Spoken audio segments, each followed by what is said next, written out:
2025 సంవత్సరంలో మకర రాశి వారికి ఏ విధంగా ఉంటుంది? ప్రేమ, పెళ్లి, వృత్తి, సంతానం పరంగా ఏ విధంగా ఉంది? ఫలితాలు ఏ విధంగా ఉండబోతున్నాయని చెప్పేసి మనం తెలుసుకుందాం ఇప్పుడు. మనతో పాటు ఇప్పుడు ప్రముఖ జ్యోతిష్యవేత్త కొయ్యదొర శ్రీనివాసరాజు గారు మనతో ఉన్నారు. ఆయన అడిగి తెలుసుకుందాం. సార్ నమస్కారం అండి. ఓం నమ శివాయ. 2025 సంవత్సరానికి సంబంధించి మకర రాశి వారికి ఏ విధంగా ఉండబోతుంది? ఓం నమ శివాయ. పరబ్రహ్మ పరమాత్మన మహాజగతోతతే స్థితి పలయ బ్రహ్మ హరియరాయ త్రిగుణాత్మే సర్వగతిగామి దర్శ దత్తాత్రేయ నమసంతిని సిద్ధి కురు కురు కురు కురు స్వహ. ప్రజలందరికీ నమస్కారము. 2025 ఈ రాశి ఫలితంలో అదృష్టము, జీవితము, లలాటకము, యోగము, నక్షత్రము, స్థానబలము, పూజబలము. పూజా బలంలో చూసుకుంటే వీళ్ళకి చిన్న వయసు నుంచి ఇప్పుడు వరకు ఎంతో వరకు కష్టపడుతూ పోరాడుకుంటూ కుటుంబాన్ని డెవలప్మెంట్ చేసుకుంటూ వస్తుంటారు. కానీ వీళ్ళకి ఎంత చదివినా కూడా మైండ్కి ఎక్కకోకుండా, ఏ ఉద్యోగం చేసినా కూడా ఆ ఉద్యోగం వీళ్ళకి సెట్టు కాకోకుండా, మరి ఏ పని అనుకున్నా కూడా వాళ్ళకి కుటుంబంలో కళ్యాణాలు అనగా ప్రేమ, పెళ్ళిళ్ళు, సంతానం, ఉద్యోగ విశేషాల్లో కూడా చాలా వరకు సతమతమైపోతుంటారు. ఎందుకంటే ఏది అనుకున్నా కూడా వాళ్ళకి సక్సెస్ కాకోకుండా ఏదో ఒక సమస్య రావటం, చేతికాడికి రావటం, చేజారిపోవటం, సాయం చేస్తున్నానని చెప్పిన వాళ్ళు కూడా వాళ్ళ దగ్గరికి రావటం, ఆ టయానికి మళ్ళా బ్రేక్ కావటం, ఇలాంటి సంఘటనలు కూడా జరుగుతుంటాయి. అది ఎందువల్ల అవుతుంటుంది అనేది చాలామందికి చాలా సందేహాలు అనేది చాలా వరకు ఉంటాయి. కాబట్టి వీళ్ళ మీద రావుకేతువుల దోషాలు ఎక్కువగా కనబడుతున్నాయి. నవగ్రహ దోషాలు ఎక్కువగా ఉన్నాయి. నవగ్రహ అనగా 9 నవగ్రహ దోషాలు. ఆ 9కి ఈ రావుకేతువ ఎక్కువగా దీంట్లో ఉండాల్సిన రావుకేతువు దోషము ఎక్కువగా ఉంది. ఈ 9 గ్రహాలలో ఈ రావుకేతువు దోషం వీళ్ళ మీద ఎక్కువగా పడిపోయింది. ఆ పడిన దానివల్ల వీళ్ళు ఎన్ని రోజులు సంపాదించండి డబ్బులు నయా పైసా ఉండవు. ఎంత డబ్బు సంపాదించినా డబ్బు నిలబడుకోకుండా పోవటం, కుటుంబంలో లేనిపోయిన చికాకులు, భార్యాభర్తల్లో కొన్ని గొడవలు, మళ్ళీ అన్నదమ్ముల్లో కొన్ని విధానాలు, తర్వాత శత్రువులతో మన బంధువులు మిత్రులు కానీ, తర్వాత మనకి శత్రువులు అంటారు కదా, మన శత్రువులతో లేనిపోయిన మాటలు, లేనిపోయిన దాంట్లో ఇరక్కపోవటం, లేనిపోయిన విధానాల్లో చికాకుల్లో పడటం, ఇలాంటివి కొన్ని జరుగుతుంటాయి. మరి ఇలాంటివి జరిగినప్పుడు మనం అప్పుడు ఏ చర్య తీసుకోవాలి, ఏం చేస్తే మనకి ప్రతిఫలం అనేది దొరుకుతుందా అనేది మనం గ్రహించాలంటే దానికి పూజా బలం అనేది కొన్ని ఉంటుంది. ఆ పూజా బలాన్ని అనేది మనం చేయాలి. ముఖ్యంగా ఈ రియల్ ఎస్టేట్లో కానీ, వ్యాపార రంగంలో కానీ, చేసే ఉద్యోగ విశేషాల్లో కానీ, తర్వాత వీళ్ళు ప్రేమించిన స్త్రీల నుంచి కానీ కొన్ని లేనిపోయిన చికాకులు రావటం, లేనిపోయిన ఇబ్బందులు రావటం, ఇలాంటి కొన్ని జరుగుతున్నాయి. కాబట్టి వీళ్ళు ముఖ్యంగా ఈ రావుకేతువుల గ్రహ దోషాల గురించి కొంత కట్టడి తీసుకోవాలి. ఆ కట్టడి ఎందుకంటే రావుకేతువుల దోషాల వలన ఆ కట్టడి కట్టగలిగితేనే వీళ్ళ మీద ఉండాల్సిన ఎలాంటి చెడు అనేది తొలగిపోతుంది.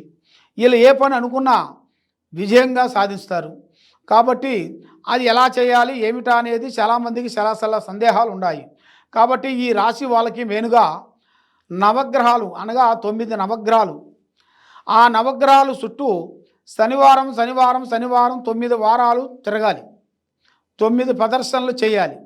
చేసి తలస్నానం చేసి గుడిగాడికి వచ్చి కాళ్ళు చేతులు కడుక్కొని 9 ప్రదర్శనలు చేసి అక్కడ మనం వెళ్ళేటప్పుడు నల్లటి నూములు, తర్వాత నవధాన్యములు, ఒక నల్లటి గుడ్డ, దాంట్లో ఒక బెల్లం గడ్డ పెట్టి దాంట్లో దీపారాజన ఒకటి వెలిగించాలి. వెలిగించి శనివారం అట్లా 9 శనివారాలు మీరు చేయాలి. చేసిన తర్వాత ఆ ప్రదర్శన చేసిన తర్వాత ఎమ్మటే మళ్ళీ ఏరే గుడికి పోకూడదు. మీరు పోయిన దానివల్ల ఏమవుతుందంటే మీకు ఎఫెక్ట్ అవుతుంది. మళ్ళీ అది మీరు ఆ ప్రదర్శన చేసేసిన తర్వాత ఎమ్మటే మళ్ళీ పంపుగాడికి వెళ్ళి మీరు కాళ్ళు చేతులు కడుక్కొని నీళ్లు నెత్తిని జల్లుకోవాలి. జల్లుకున్న తర్వాత మళ్ళీ అప్పుడు మీరు ఏ పూజకి కానీ ఏ గుడికి కానీ వెళ్ళొచ్చు. దానివల్ల మీకు కానీ ఏరే వాళ్ళకి కానీ ఎలాంటి సందేహాలు, ఎలాంటి ఇబ్బందులు, ఎలాంటి చికాకులు అనేది ఉండవు. దానివలన మీకు మెయిన్గా ముఖ్యంగా ఈ దోషం వలన మీరు ఏ కార్యక్రమం చేయాలనుకున్నా, ఏ పని చేస్తాం అనుకున్నా కూడా మీ మీద ఆర్థికమైన ఇబ్బందులు, మానసికమైన బాధలు, బిజినెస్ పరంగా, కుటుంబ పరంగా మీకు ఇలాంటి వస్తూనే ఉంటాయి. దీన్ని మొత్తానికి ఒక ఫుల్ స్టాప్ పెట్టాలంటే దీనికి మీరు చేయాల్సిన రెమెడీ నేను చెప్పాను కదా, ఆ విధంగా మీరు చేసినట్టుగైతే మీ కుటుంబం అష్టైశ్వర్యాలు, భాగ్యభోగాలు, మనశ్శాంతి, లక్ష్మీ శాంతి వనకూడుతుంది. మీరు ఏ కార్యక్రమం చేయాలనుకున్నా కూడా తప్పకుండా ఆ కార్యక్రమాన్ని మీరు అభివృద్ధిగా పొందే యోగం అనేది మీ జాతకంలో అనేది చాలా వరకు కనబడుతుంది. కాబట్టి ఈ రాశి వాళ్ళకి నల్లటి వస్త్రాలు ఎక్కువగా ధరించకూడదు. బ్లాక్ డ్రెస్ అంటారు కదండి, అవి ధరించకూడదు. బిజినెస్ పరంగా కూడా చూసుకుంటే వ్యాపార పరంగా కూడా ముగ్గురు కలిసి చేయకూడదు బిజినెస్ కానీ. కాబట్టి నల్లటి వాహనములు అనేది వీళ్ళు ఎక్కువగా ధరించకూడదు. కాబట్టి వీళ్ళకి తూర్పు ప్రయాణము ఆదివారం రోజున తూర్పు ప్రయాణం చేయకూడదు. తూర్పు ప్రయాణం అనగా మనకి ఇక్కడ హైదరాబాద్ నుంచి విజయవాడ మనకు తూర్పు ప్రయాణం. కాబట్టి ఆ తూర్పు ప్రయాణం అనేది మీరు చేయకూడదు. మళ్ళీ ఇంకా వేరే ప్రయాణాలు ఏ రోజైనా చేయొచ్చు, ఏ రోజైనా వెళ్ళొచ్చు, దాంట్లో ఇబ్బంది ఏం లేదు మీకు. కాబట్టి ఆదివారం రోజు వరకు మీరు కంపల్సరీ మీరు గుర్తుంచుకోండి. ఆ జాగ్రత్త మీరు పడాలి. మీకు తెలియకోకుండా ఒకవేళ మీరు వెళ్ళారనుకోండి, మీరు అక్కడ ఏదన్నా ఒక టెంపుల్ దగ్గరికి వెళ్ళి నమస్కారం చేసి అక్కడ ఆ దేవుడు ఫోటో తీసుకొని జోబులు పెట్టుకొని వెళ్ళాలి. వెళ్తే ఆ ప్రమాదంలో నుంచి మీరు బయటపడతారు. కాబట్టి మీకు ప్రమాదం అనేది ఒకటి కనబడుతుంది. కాబట్టి మీరు చాలా జాగ్రత్తలు కొన్ని తీసుకునేట్టుగైతే మీ జీవితానికి, మీ లైఫ్కి, మీ కుటుంబానికి మీరు మంచిగా అభివృద్ధి అయ్యే మార్గాలు కూడా అతి తొందరలోనే మీకు కనబడుతున్నాయి. కాబట్టి మీకు రాజకీయ పరంగా చూసుకుంటే చాలా వరకు చాలా విధానాలుగా పెద్ద పెద్ద కార్యక్రమాలు కొన్ని చేయబోతున్నారు. తర్వాత రియల్ ఎస్టేట్లు కానీ, తర్వాత ఒక బిల్డింగ్ కన్స్ట్రక్షన్ డిపార్ట్మెంట్లో కానీ దాంట్లో మీరు చేయాల్సిన చాలా పెట్టుబడులు పెట్టి దాంట్లో చాలా వరకు మీరు అనుకున్నంత, మీరు ఊహించిన విధంగా దాంట్లో కూడా మీరు డెవలప్మెంట్ అయ్యే యోగం కూడా అతి దగ్గరలోనే మీకు కనబడుతుంది. కాబట్టి మీరు ఎక్కువగా పూజించాల్సింది ఆ పూజా బలం అనేది మీరు ముఖ్యంగా శ్రీ సుబ్రహ్మణ్య స్వామి, ఆ సుబ్రహ్మణ్య స్వామిని మీరు పూజించాలి. సుబ్రహ్మణ్య స్వామి అంటే ఆయన అన్ని జీవరాశులకి మన భూమిలో ఉండాల్సిన, బయట ఉండాల్సిన పక్షులకు కానీ, భూమిలో ఉండాల్సిన జీవరాశులకు కానీ మొత్తానికి అన్ని జీవరాశులకి ఆయన మా పెద్ద గురువు గారు.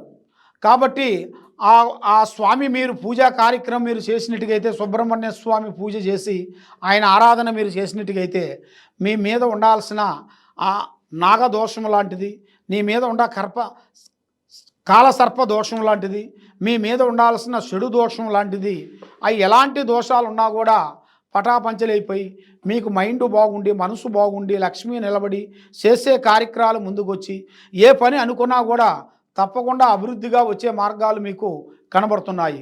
కాబట్టి మీరు ఎక్కడెక్కడో పోయి జ్యోతిష్యం చెప్పించుకొని నిరాశ చెంది ఉన్నారు. కాబట్టి తప్పకుండా ఈ కింద ఉండాల్సిన నెంబర్కి మాకు సంప్రదించినట్టుగైతే చాలామంది గురువుగారు మరి మేము జాతకం చెప్పించుకోవాలనుకుంటున్నాం కానీ మాకు జాతకం లేదండి, మా అమ్మ మా నాన్న మాకు జాతకం రాయలేదండి అని చాలామంది చాలాసార్లు మాకు ఫోన్ చేసి వాళ్ళ డౌట్లు అడుగుతుంటారు.